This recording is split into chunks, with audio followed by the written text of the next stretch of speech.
Greetings, green-minded viewers, to this week's episode of Planet Earth, Our Loving Home, featuring an interview with Dr. Richard Openlander, a vegan, on how animal agriculture is destroying our planet. Dr. Openlander is an American environmentalist, wellness advocate, and dentist who over the last 4 decades has studied the effects of food choices on the environment and human health. He is also the president and founder of an organic vegan food production and education business, as well as the co-founder of an animal rescue and sanctuary. His research findings show that animal product production and consumption is severely harming our well-being and decimating our world by causing the substantial global loss of land, fresh water, clean air, food supply, biodiversity, and energy resources at a frighteningly rapid pace. As the author of Comfortably Unaware, Global Depletion and Food Responsibility, What You Choose to Eat is Killing Our Planet, he has appeared on radio shows and written articles for newspapers and magazines to raise awareness of conscious eating. We're losing our global resources at an unprecedented rate. We're producing 70 billion or more animals each year, and it's growing in exponential fashion.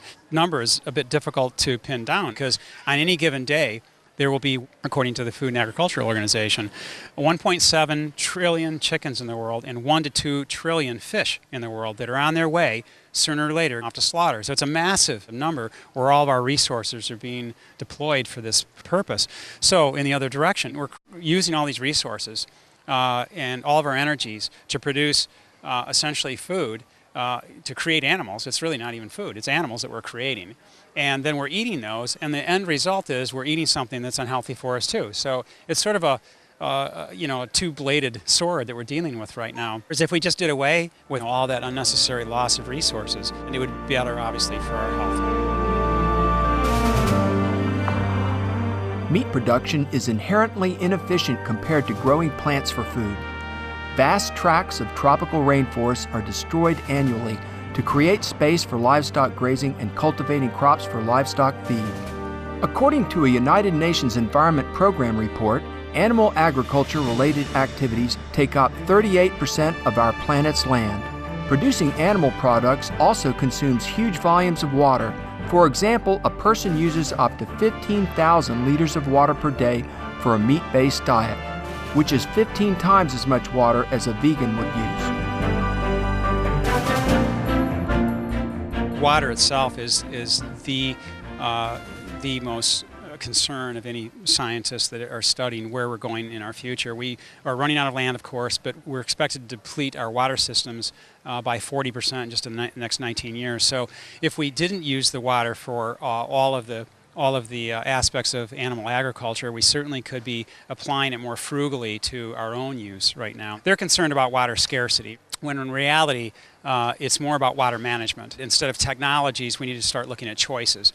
Instead of choosing to eat animal products, which uses this massive amount of water, that we could be using water just to sustain ourselves. If you use your acre to grow grass-fed livestock, 1 acre isn't normally enough. You would need 5, 10, even up to 20 acres in most land in the world. And when you do that, after 2.5 years, which is what it would take to grow 1 grass-fed cow, you would essentially end up with about 480 pounds of that type of animal product that people are calling food. In the course of that 2.5 years, you would create or produce about 3 to 4 tons of methane and carbon dioxide, and you would also use minimally 20 to 30,000 gallons of water. Now, minimally, that's what they would drink, but in most cases, they would use about 1 million to 2 million gallons of water because of all their alfalfa or other aspects of water use that they would need to use to even irrigate the land to produce grasses for them to eat. Whereas if you use that same acre of land to produce something like a kale and quinoa combination, you would have the equivalent, an average after 2.5 years of about 15,000 pounds of food produced. Well, if you slivered off 1/8 of an acre and you threw in some hydroponics, you could grow about 30,000 pounds of tomatoes during that 2.5 year period of time. And you'd end up with food that's infinitely healthier for you to eat and for our planet to grow versus the animal products. the value of biodiversity is inestimable. Globally, a wide range of plant species keep nature in balance, feed the world's population, and improve the quality of life for humans and animals. For example, over 70,000 plant species are sources of medicine. Plants also protect water resources, soil, and support nutrient storage. Due to the production and consumption of animal foods and other hugely detrimental human activities, we have entered what is being called the sixth great extinction event, with the current rate of biodiversity loss of plants and animals 1,000 to 10,000 times higher than the natural background extinction rate. Most people don't equate their choice of foods with the loss of a species like the Javan tiger or Tasmanian tiger or Ridley sea turtle. But in fact, the largest component of loss of biodiversity is due to loss of habitat, according to numerous scientific organizations like the World Conservation Union. The documentation that they've seen will show very clearly that most of the land is being used by livestock, not agriculture. So 30,000 animal species are going extinct per year. In just one day, there'll be another 82 animal species gone forever. Most of those animal species are affected in one way or another, our food that we're eating, by either unsustainable fishing practices in our oceans or the animal agriculture that we're seeing on land. By eating fish, we're contributing to loss of biodiversity. We're contributing to global warming because it's affecting the amount of oxygen that's in our oceans right now.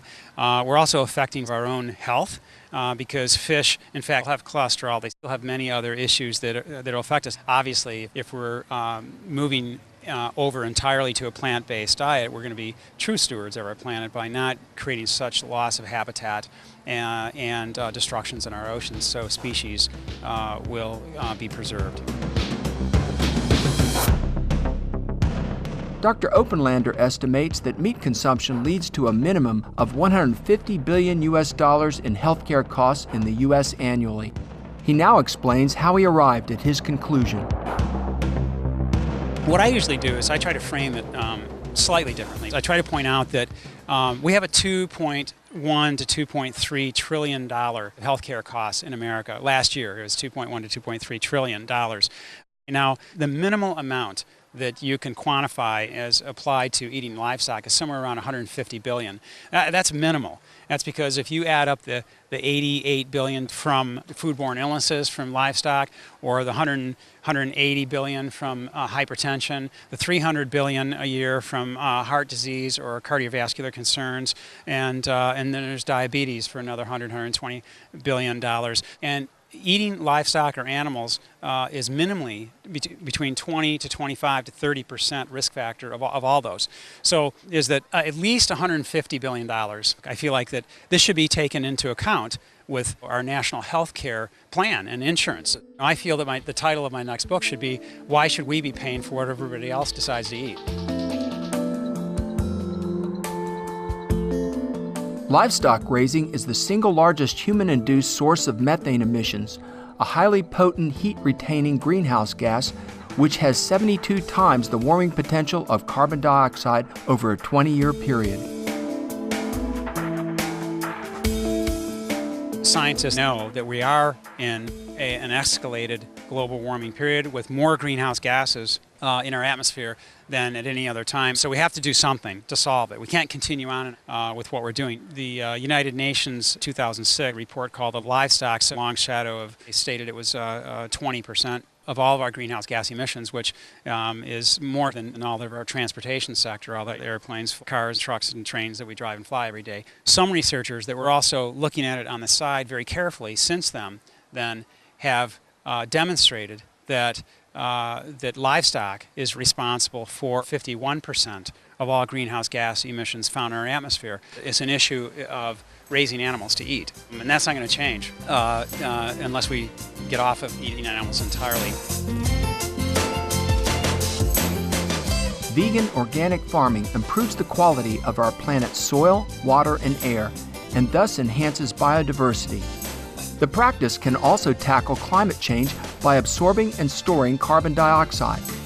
The Rodale Institute's farming trial in the U.S. verifies that organic agriculture, if practiced on our planet's 3.5 billion tillable acres, could sequester nearly 40% of current CO2 emissions.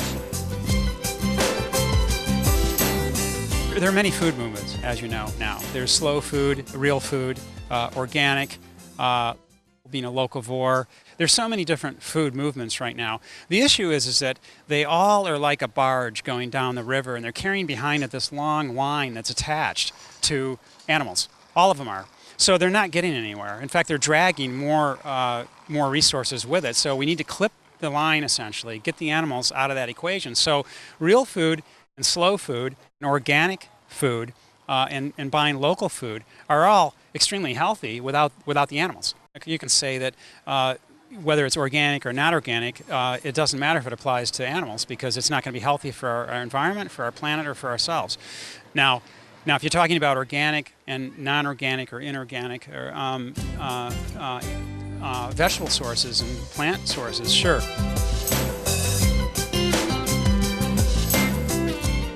Our respectful salute, Dr. Richard Openlander, for your dedicated efforts to study the tremendously harmful impacts of the livestock industry and convey the message about the virtues of the organic plant-based diet. May your benevolent work touch many more lives in the future. For more information on Dr. Richard Openlander, please visit www.comfortablyunaware.com. His book, Comfortably Unaware, is available at the same website. Honored viewers, thank you for joining us on Planet Earth, Our Loving Home. May we always experience abundant love and bliss from heaven. For more details, please visit www.suprememastertv.com/PE.